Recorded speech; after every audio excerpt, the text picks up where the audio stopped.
It's so nice to meet you. I've been Yeah. reading a lot about you. I wanted to ask, before I ask anything else, about your Act Two podcast. And Yes. I specifically noticed your tools for longevity, which I absolutely loved. Can you tell me a little bit about that? Yeah, the Act Two podcast is a podcast for screenwriters. Me and my co-host Josh Holman are both screenwriters, obviously. And so it's a podcast for other screenwriters, and it's really, it started in 2019, and it's just been about the journey and the grind of what it's like to be a screenwriter and all the behind the scenes that happen before the glamorous things happen, if we're lucky of having a show or a movie made. So yeah, if you're interested in writing at all, check it out. It's a fun one. I loved Thank you the, for listening. yeah, I loved the tool for longevity. The first, don't be a dick. Don't be a dick. It is a very important tool. It's fantastic advice. All right.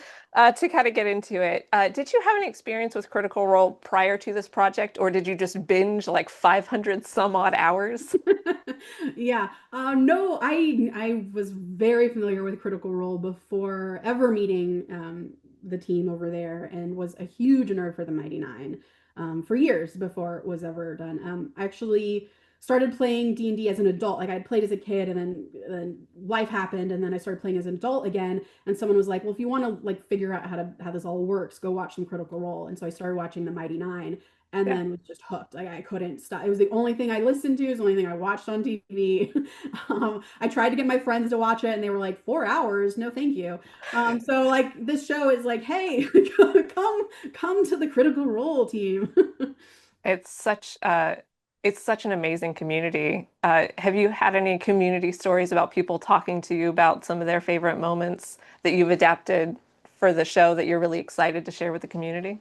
Yeah, it's been cool to hear people sort of experience it to it's a thing that brings everyone together. Like we can be completely different walks of life, and then we talk about Caleb, and suddenly we're nerding out for an hour. So it's been awesome to just to get into just even be a part of, in a small way, the world of critters, and to just everyone is so full of love, and it's such an amazing community to be a part of.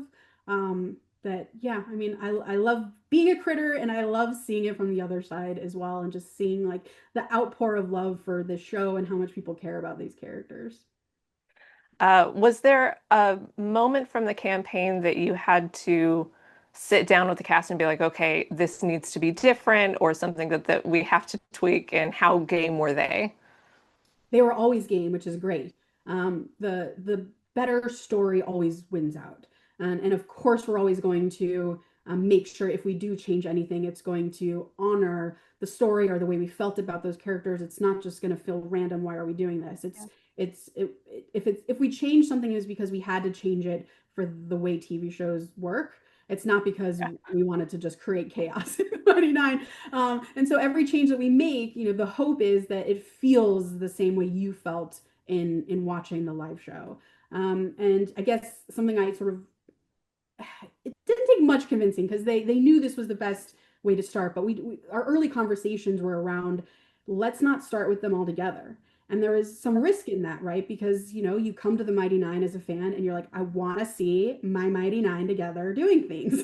Don't Why Yeah. am I waiting? But the hope was that it really not only gives like new people a chance to figure out who these characters are and start to love them, but it gives a chance for us critters to see what session zero was like, and to step even further behind and see some of that backstory we didn't get to see, and fall in love with them in a new way, but the same way. It's honestly, you were so good at that. Like it absolutely gave me the feeling that I had watching the Mighty Nein, but with all Oh, this context and all these things that we never got to see. And I thought that was so fantastic. great. That makes me so happy. Thank you for saying that. Absolutely. Was there anything that surprised you about the process of adapting a D&D live play? The thing that surprised me, I don't think this surprised me. I think I knew coming in that adapting a D&D campaign would be absolutely just insane. Because as someone who plays D&D, and has for years, and I also DM, it's the story's bonkers. You think it's going to start one way, especially as a DM. You think it's going to start one way, and then it goes completely off the rails. Yeah.